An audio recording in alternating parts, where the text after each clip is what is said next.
I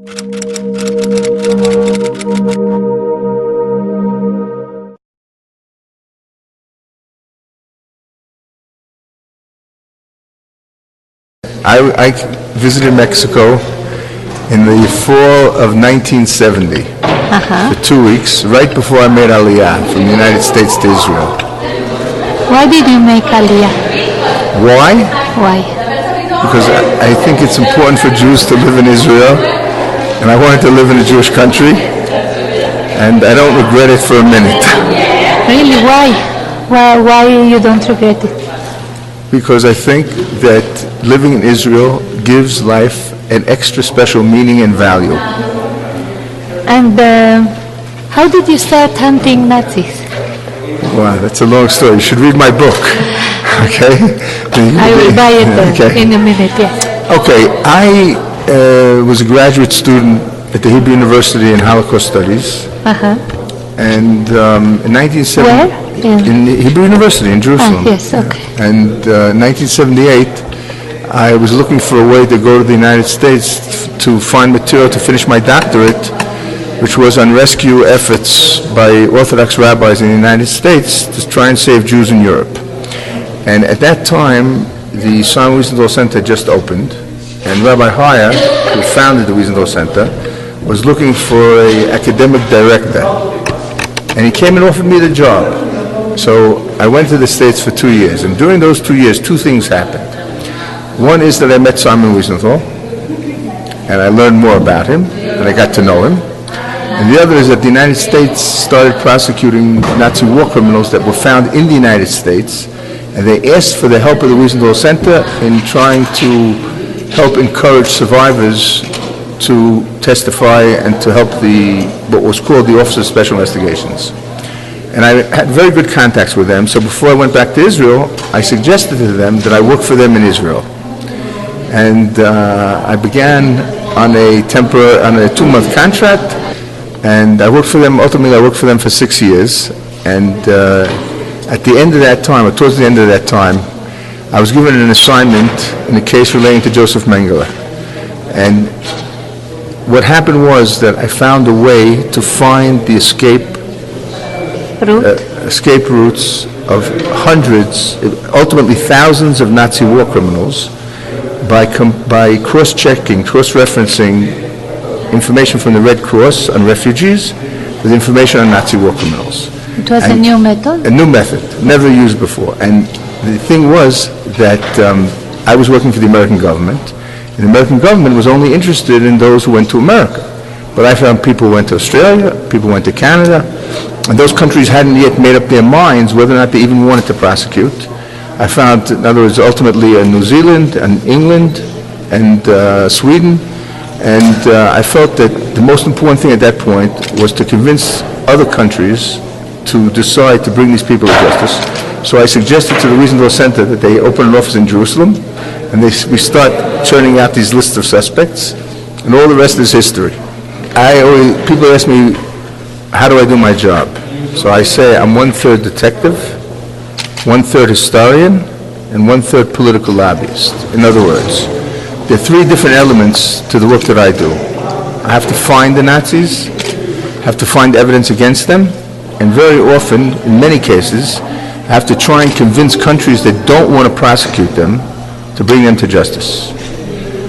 Now, it depends on the case which of those jobs or which of those tasks becomes more important. Sometimes, it starts with finding them and then bringing the evidence, and then most of the effort has to do with politics.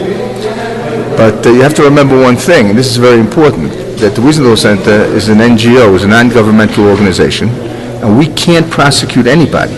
In other words, ultimately, it's only governments that can prosecute Nazi war criminals, and I have to say that most of the governments today don't want to do it. And the best way to explain it is to compare a 90-year-old Nazi war criminal with a serial killer. Okay? Let's say there's a serial killer on the loose in Mexico City, or in Acapulco, Monterrey, or whatever. I can promise you the local police will be trying very hard to find that serial killer, because it's a fair assumption that that person will murder again. But what are the chances of a 90-year-old Nazi war criminal killing anybody? 0. So the governments understand that all they have to do is wait and the person will die. And they'll spare themselves the embarrassment and the expense and the whole balagan, as we say in Israel. So our job is to try and convince these countries that the existence of Nazi war criminals, unprosecuted, is like a form of moral pollution. The same way that you don't want your country to be polluted with physical pollution, because it's dangerous to your health, it sends a very bad message if you don't bring these people to justice. And how do you do? How did you do with the governments? Okay, so we very often enlist the help of the media in trying to bring these issues to the knowledge of the public, and try and enlist public opinion, and try and find the people in these countries who want to help us and who agree with us that it's important to bring these people to justice. So this is a big part of the work. Because they say you only have one assistant. No one's supposed to know that. No one's supposed to know that. But is this true? It must be like... Listen, first of all, I had, until recently, a full-time researcher in Germany. Okay. Now, because of some bureaucratic problem, at the moment he's not working for us, but hopefully he will work for us again. And I have a secretary. But listen, one of the wonderful things about this job is that I've met many, many wonderful people who are in many different countries, from many different nationalities and religions and all of this, and they have been willing to help me very often without asking for any money or anything like that. They're doing it because they know it's the right thing to do. And that's a fantastic thing. In other words, if someone like, you take someone like me, I deal with evil all the time, right? And it's a very discouraging thing in many respects. Yes. So this, in a sense, is a antidote, or a counteracts the evil that we deal with so much, and gives us hope, and gives us inspiration, and gives us motivation to continue. Do you are a rabbi? No, my father's a rabbi. Your father is a rabbi. Yeah. And did you have any losses in the Holocaust from your family? We did, but my parents were born in America. Okay. So in other words, I'm not the child of survivors or grandchild of survivors. And to be perfectly honest, I don't think that I could do this job if I were a child of survivors. Ah, yes, you think so? It'd be too emotionally difficult. I see. And this event is called Justice Not Vengeance. What is for you the difference? Because sometimes it seems similar. No. There's no way to confuse those two things.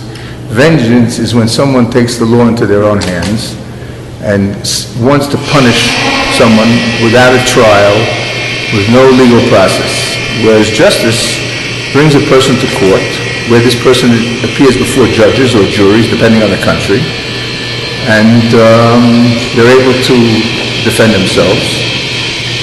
But it comes with the authority of the state. Vengeance is taken out by private individuals. Sometimes by countries also, but often by private individuals.